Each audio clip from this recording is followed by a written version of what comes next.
Podcasting from the beautiful state of Maine, welcome to another episode of the Learning from Leaders podcast, the show that focuses on identifying and developing the skills and behaviors that will inspire, empower, and compel others to follow your lead.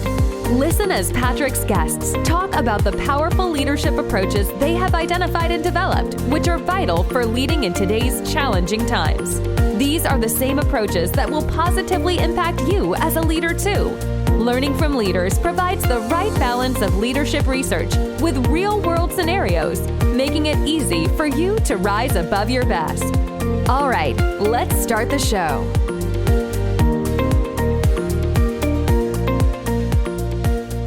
Welcome, everybody. Again, I'm Patrick Veroneau, and thank you for joining me on another episode of Learning from Leaders.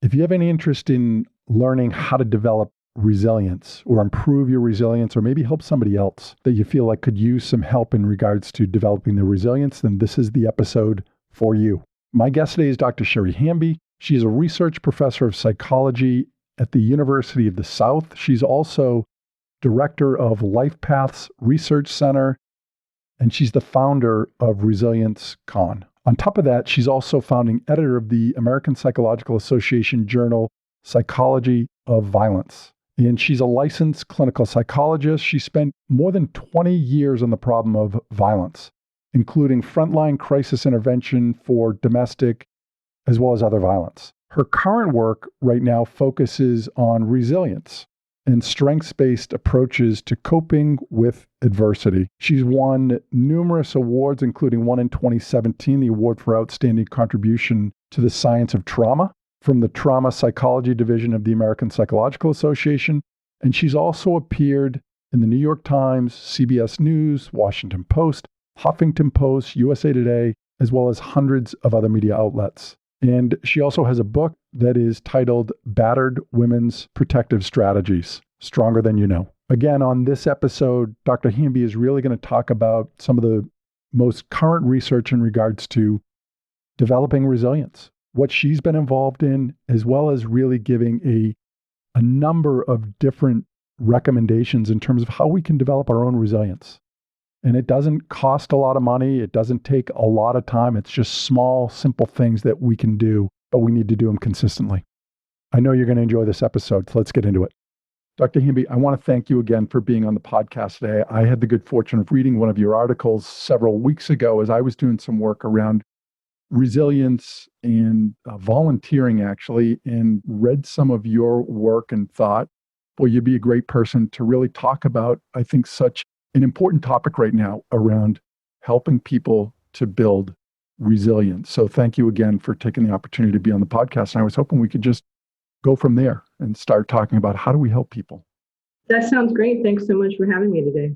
And what are your thoughts on that? I'm sure you must be hearing more of this too in regards to, I think, as I see it from a leadership perspective, there's a misalignment or a challenge in regards to managers or leaders aligning their expectations and behaviors with what are really the new realities, I think, of many of the people that they are hoping will follow them. And I think those new realities have created a great deal of stress for individuals. And I'd be curious what your experience has been in that. Sure. In fact, I was just talking with some of my colleagues at the University of the South about this yesterday. And it has been a stressful time, just really a hugely stressful time for almost everybody. But it has also created opportunities and to reprioritize, to rethink what's important or essential about your business or your work or whatever it is that you do. And I think that looking at these things, taking that kind of post-traumatic growth perspective is what they often call it in the literature, is really the key towards taking incredibly stressful times like this pandemic and trying to come out on the positive side of that. Now, you mentioned, we were talking about it before we went live, around one in particular, purpose, and the importance that that can have on helping us develop resilience. I was wondering if you could go a little deeper into that.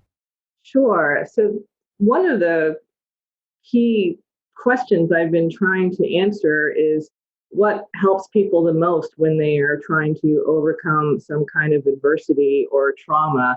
So there's a huge literature on literally dozens and dozens of things that help, from emotion regulation or social support. I mean, there's just literally dozens of them. And in my own research program, we've now looked at more than 35 different strengths. They're all good things to have. Like, it's good to be emotionally regulated. It's good to have social support. And it is important to have what I call a large resilience portfolio, so that you have, a toolbox full of different types of strengths you can draw on when times are tough. As you just mentioned, what we have found, even to a surprising extent, is that a sense of purpose is by far the most important of the 35 that we've looked at so far. I didn't expect that, because there are people who are really big, huge boosters for social support or whatever. And, like I said, those things are all good too, but it does seem like a sense of purpose is the most important strength that you can have, connecting to something larger than yourself that really, is what you get out of bed in the morning for. Yeah. So you mentioned in one of the articles I had read, you talked about being a parent was your thing at that point, that you realized that there was a purpose there. Yeah, I think parenting is one of the classic ways that people can develop a sense of purpose, and you realize that you just will do anything to make sure that those people are okay and thriving. I have a son and a daughter who one's in high school and one's in college now, and absolutely, I mean, so much of my life is oriented around them, and that definitely helps give me a sense of purpose. But there are lots of other ways that people can get a sense of purpose too. I mean, for many people, religion or faith and connecting to a higher power of some kind or a church community is a great way to connect to something larger than yourself. Or if you have a mission, for myself, for example, I'm trying to reduce the burden of trauma on the world, and that's what all my work is oriented around. And so that also is a big motivating factor for me and gives me a sense of purpose. So along that, would you categorize that in with things like volunteering in terms of the mission end of it? Yes, absolutely. That's another terrific example. There's a psychological word called generativity. It's an old word. It dates back to the work of Erik Erikson from the mid 20th century. Oh, wow. His idea was that you kept developing even after you were physically grown, that psychological development didn't stop at the end of adolescence. And, and of course, you're busy learning all these basic life skills when you're a child and an adolescent, and these basic relationship skills, et cetera. But he thought that one of the key things that adults did is learn how to develop a sense of generativity. And so parenting for that would be one example for him, but also what you just mentioned in terms of like volunteering or teaching or coaching, or if you're a Girl Scout leader or the head of a youth group or anything like that, that would be a way of kind of helping to bring the next generation along. And that all of those activities are also really terrific ways to not only obviously help all of the young people that you're trying to help, but in fact to do yourself an enormous favor too, in terms of boosting your well-being. And even there's some emerging research, which I just think is fascinating, that even shows that it can have physiological benefits like reducing your inflammation and boosting your immune system and, important impacts like that. Which would seem to make sense that it would do that. I mean, the feeling that I think most people get when they do something for other people is you generally feel better. And is part of it, is it a distraction from your own challenges? When you're helping somebody else through a situation, to me, it just seems like it would be beneficial on a number of levels. Sure, absolutely. I mean, I think it can be a distraction. A lot of probably comes down to trying to make it seem all worthwhile. Another important part of what has been coming out of this research on resilience is that people are more and more starting to realize just how universal the experience of trauma and adversity is. And we used to take this really siloed approach, like we would just look at child abuse or just look at bullying or just look at community violence. But now we realize that if you take a more holistic view, that pretty much everybody gets exposed to some kind of trauma sooner or later, if not for themselves, then for a loved one. And, again, going back to experience of being a parent, it would be so much more difficult for me to know that my child had been exposed to some kind of victimization than it would for me to get exposed to it. But the paradoxical, or maybe unexpected piece of that is that if that's all so much more common than we realize, then resilience has to be so much more common than we realize too.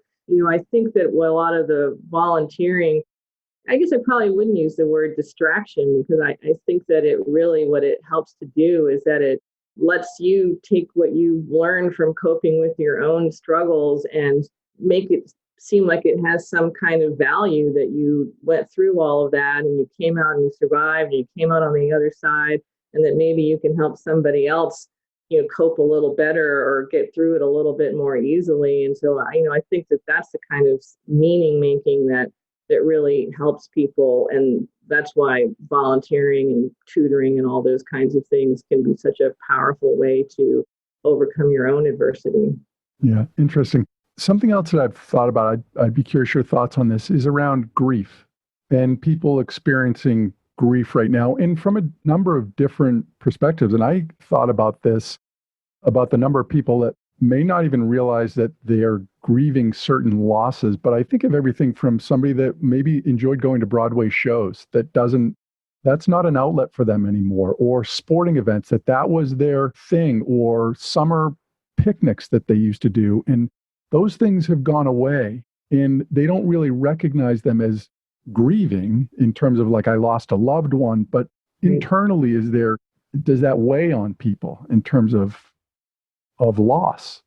Sure. Yeah. For me, it was travel, and used to travel quite a bit for work and for pleasure. And sometimes I would get tired of it.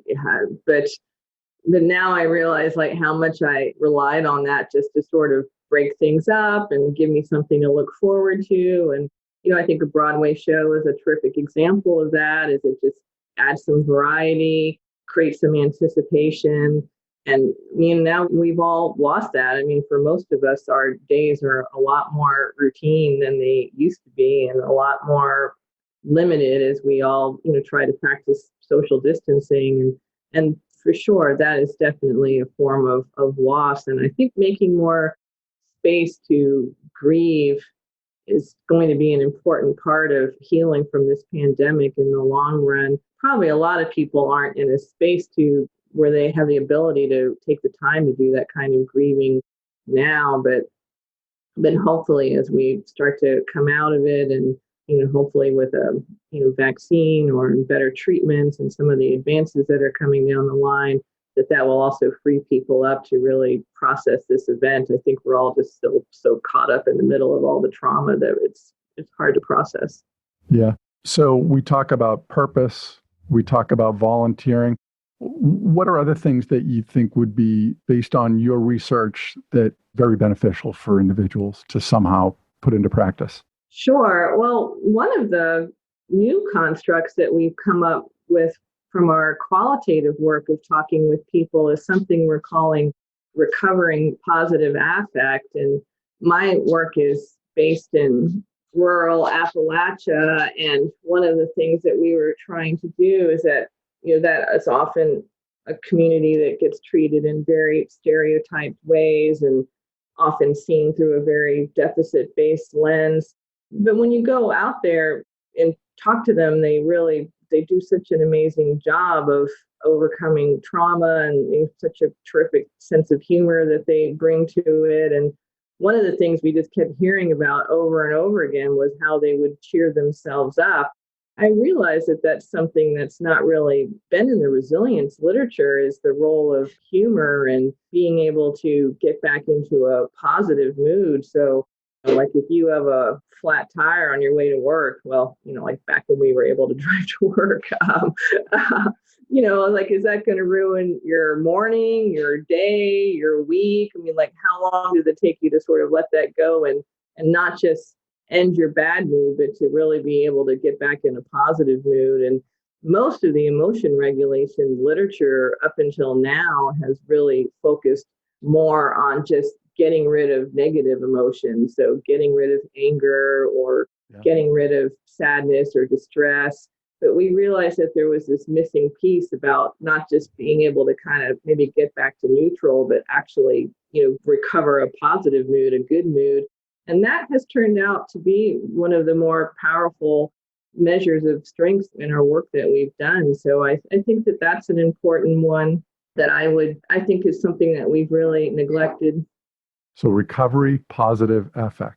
Yeah. It reminds me of once heard a story about an individual who was diagnosed with cancer, and immediately after the diagnosis, they went to the video store when you used to have video stores, and all they did was consume comedies. And they were cured of cancer, and obviously this isn't a clinical trial, but they really put a lot of the benefit of those movies and on maintaining a sense of humor and positivity as they were going through this as critical to their process. Yeah, absolutely. And I think that that's another one that can really have physiological effects too, related to that. I mean, moving on to the topic of like, how do you get toward a resilient place where you're thriving again after adversity? I think mindfulness also adds that kind of emotion regulation component. And, after many years, I mean, of course, that's been around for thousands of years. And after it really wasn't taken seriously by mainstream Western medicine for a long time, but it finally has started to. And now we're finding that mindfulness really can work as well as, a lot of other therapies or medications can, in terms of helping people get rid of depression and anxiety after some kind of traumatic event.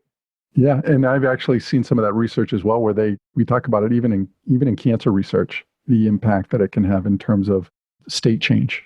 And again, I do believe in the whole piece on mindfulness, right? That I think in 5 or 10 years, we're going to look back and research is going to be so strong on this that it will be one of those, how could you not apply this, the benefits of it?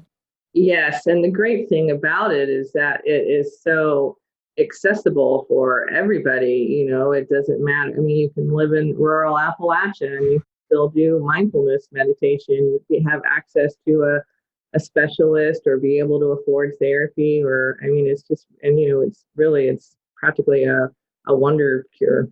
Yeah. So now we're at mindfulness. That's 4. Anything else that sort of hits your radar in terms of the work that you're doing that you think this is? Yeah, well, I mean, we have our resilience portfolio breaks strengths down into 3 different domains. And so we've talked about 2 of them. The first is the meaning making domain, where really just having some kind of sense of purpose just turns out to be the biggest piece of that. Although also mattering to other people is an important element of that as well. And we've talked a little bit about the regulatory domain, so learning different kinds of self-regulation, and where being able to cheer yourself up and recover that positive affect or positive emotion after a trauma is probably the key thing. And then the third domain is the interpersonal one. So, this is the whole social ecology. So the help that you get from family, from friends, from your broader community, or even like your social and cultural values that can sustain us during tough times. And during that, it probably is social support is the one that we have found is the most helpful. But it can't just be, that domain turns out to be a little bit trickier than the other 2. Because, so for example, in one of our studies, we found that the adolescent boys who were reporting the highest levels of social support were also reporting the highest levels of delinquency. So you have to be careful about like what they're getting socially supported to do. It's I was one of those. Yeah, right. But having a safe person for someone to talk to, someone who will offer tangible help. I mean, if you need a ride to the doctor or someone to look after your kids, having that kind of, we've found that what we've had to do is get a lot more specific about what kinds of social support we're talking about. So we're not talking about, encouragement to go shoplift or something like that. Right. So that's probably the one that's important there. Although we are still trying to figure out what other pieces of that one might be helpful. There's that one has just turned out to be the trickiest, in that there's often this sort of double-edged sword about it, like with the example I was giving you with social support. Another one is that investment in family was turned out to be trickier than I expected because, as we've already said, that's so important to me. And, I put a lot of energy, like a lot of people do, into celebrating holidays and family traditions and things like that. And so on the one hand, you can see the benefits of that, and that gives people a lot of joy and even stability in their lives. But also in our work, you can see that there's a little bit of a burden to that too. And of course, as many people have talked about, it can get quite stressful around the holidays, trying to live up to your own expectations or other expectations. So having those kinds of interpersonal relationships is important, but I think it's a little bit trickier there to strike the right balance about so it doesn't end up being more of a stress or a burden than it is something that you're also deriving sustenance from. When you mention the interpersonal domain, I think too of research around belongingness and how important that is for us. In the work that I do with organizations, certainly building teams, it seems as though we're pack animals by design, that we need each other. There's a sense of power that we gain from inclusiveness, of being inside a group or that's supported by group, as long as it's positive.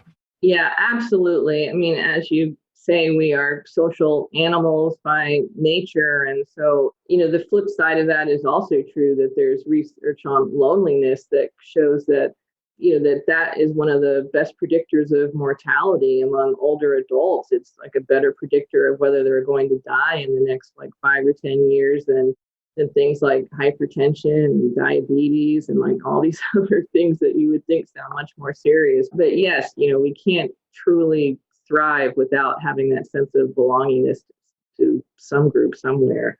Yeah. And you're saying that obviously if you're isolated or you're identified yourself as being lonely, that your life expectancy is shorter. Is that correct? That's right. Yes, there's quite a large literature on that now. Yeah, which isn't that interesting? Because again, I think it does speak to that. Just like thousands of years ago, if we were voted outside of the tribe, that was a death sentence. We couldn't survive on our own. And I would argue that it's the same thing today. It looks different, but it is the same. Yes, I think so too. I mean, yes, back at one point in time, that was the worst punishment you could impose on somebody. And I think in some ways that still is true, and that we haven't fully appreciated what some of the psychological ramifications are of, living in these.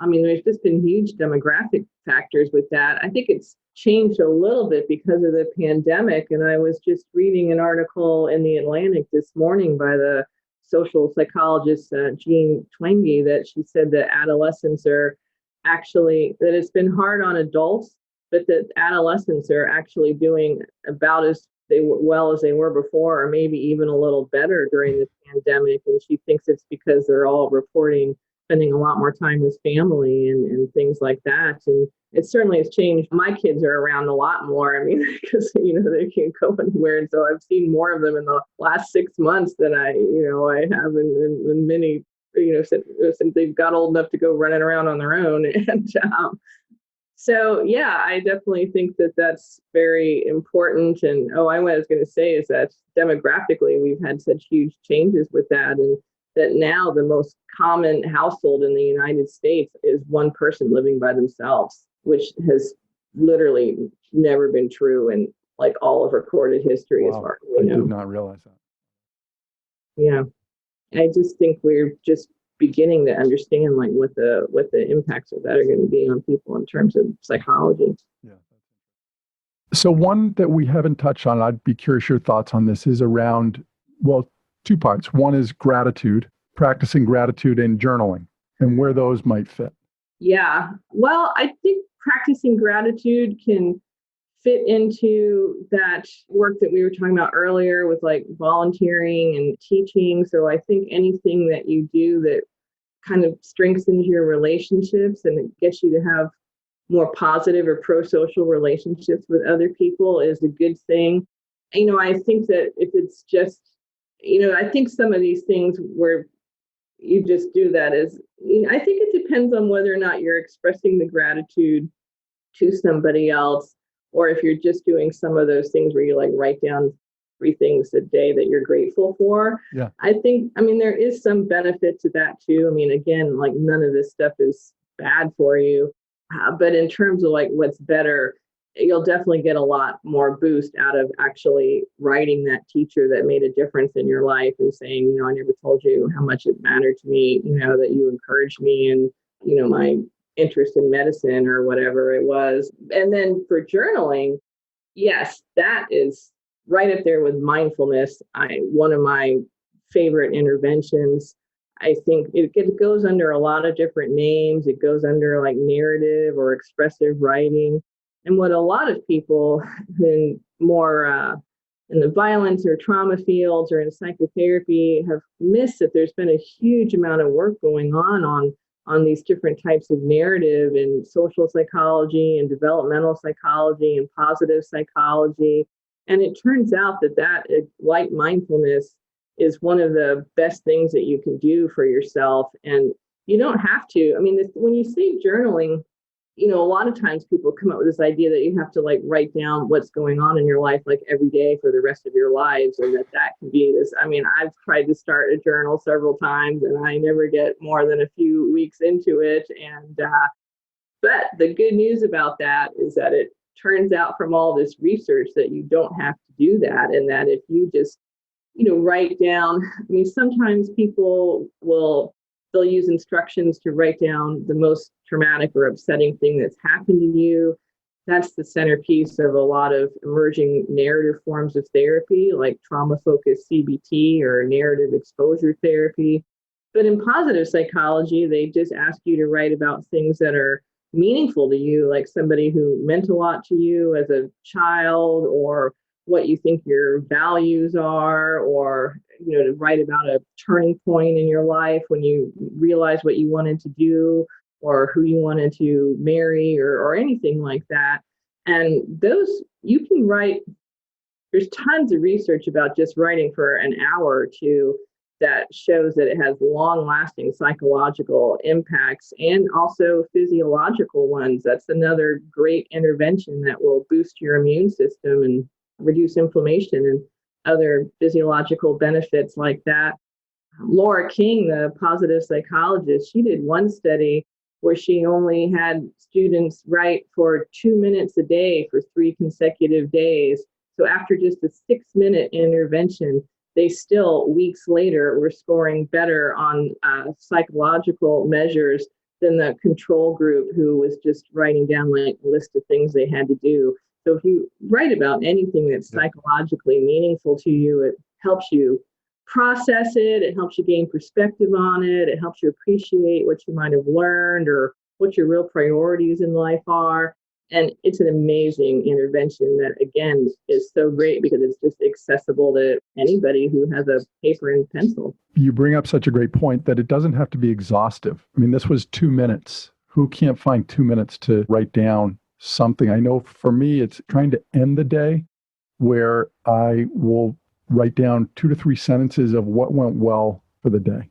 Because too often times I find myself, what do I still have to do tomorrow? What didn't I get done today? Whereas if I put myself in that place of forcing myself to think about what did go well. There are things that went well today, as difficult as it might be. If I can sort of go in that route, it's not to be a Pollyanna, but it's trying to get myself into a place of not focusing on just what didn't go well. Yeah, I think anything that you're writing about, as long as it's meaningful to you, I mean, that has been the great thing about this narrative research, is that people do so many different variations of it. And almost all the control group in most of these studies is just, like writing down to-do list, or if they're college students, like writing down their study plans for the semester. I mean, so they're still writing, to create a better comparable control, but they're not writing about something that's meaningful or personal to them, and, and like what you need from the grocery store or whatever. And so that just seems to be the key for it. So if that's meaningful to you, if that helps you to focus on acknowledging that you did do some constructive things during the day, and that gives you a sense of closure and accomplishment, then absolutely that would be a great strategy. So the last thing I'll ask you is around exercise as a tool. What are your thoughts research-wise on that? You totally read my mind. You were just like, I was just thinking, I've got to fit exercise in here somehow. And Well, there you go. Yeah, thank you for the lovely setup. So yes, I mean, exercise also, we're just learning more and more about these mind-body links. I think it goes along with the research on mindfulness in that way. And now there is, again, just this really impressive evidence base showing that just you don't have to become an Olympian, that even just any sort of regular, moderate exercise. I'm not a big sports person myself, but I have dogs. And so I just make sure that I get out and walk my dogs, and take like a pretty brisk walk with my dogs for, 30 or 40 minutes every day. And even something like that is enough to really have a strong impact on depression symptoms or anxiety symptoms, or they'll reduce them if you already have them. They'll protect you from developing them if you don't already have them. And a bunch of research has shown that this is about as effective as psychotherapy or antidepressant medication. And it's really, some people are talking about that as, being practically a miracle cure. In the United Kingdom, they're now prescribing exercise as the first line of treatment for depression before they give them anything else. They give them maps to all the walking paths that are all over England and Scotland. It's like, this is, and get outside. It's probably not, some of the other benefits that go along with that are just also probably being in the outdoor spaces.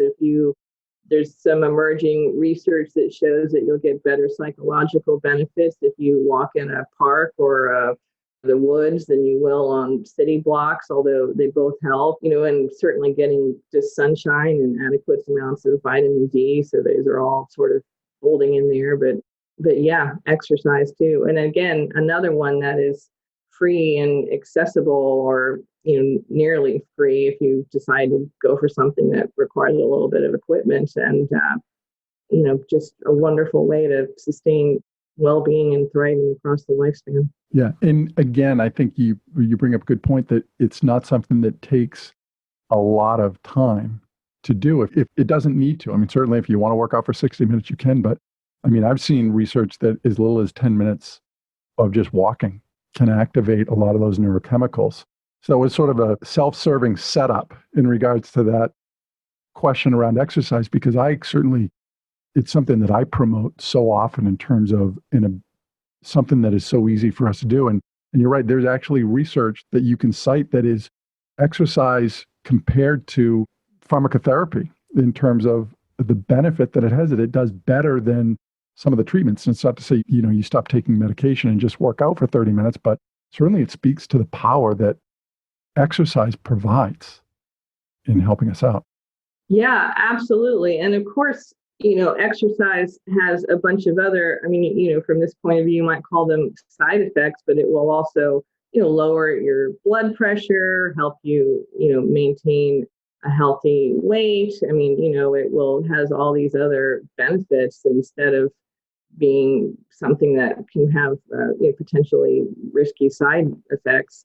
Now, of course, there are some risks too, especially if you're going to take up skiing or things like that. You have to be careful not to injure yourself, but still, but yeah, it's another, just in terms of thinking about the pieces of what a good life are, those would definitely be the three that I think have the biggest evidence base behind them, are mindfulness, expressive writing, and exercise. Great. What a great way to end this. I can't thank you enough, Dr. Hamby, for your input on this and helping other people. And I really do think there are so many different options for people in different perspectives. Different people can do different things, but they don't take a lot of time. Just try things out, see what works for you. Right. That's the basic idea behind the portfolio model, is that the same combination is not going to work for everybody, but anybody can put together a combination that will help them thrive and achieve well-being. And I thank you so much for inviting me to talk with you today. I really enjoyed it. Well, thank you. Wishing you all the best. Same to you. Thanks so much for listening to this episode of the Learning from Leaders podcast. If you've enjoyed the show, please feel free to rate, review, and subscribe on your preferred podcast listening platform. We really appreciate that effort. Until next time, keep rising above your best as a leader.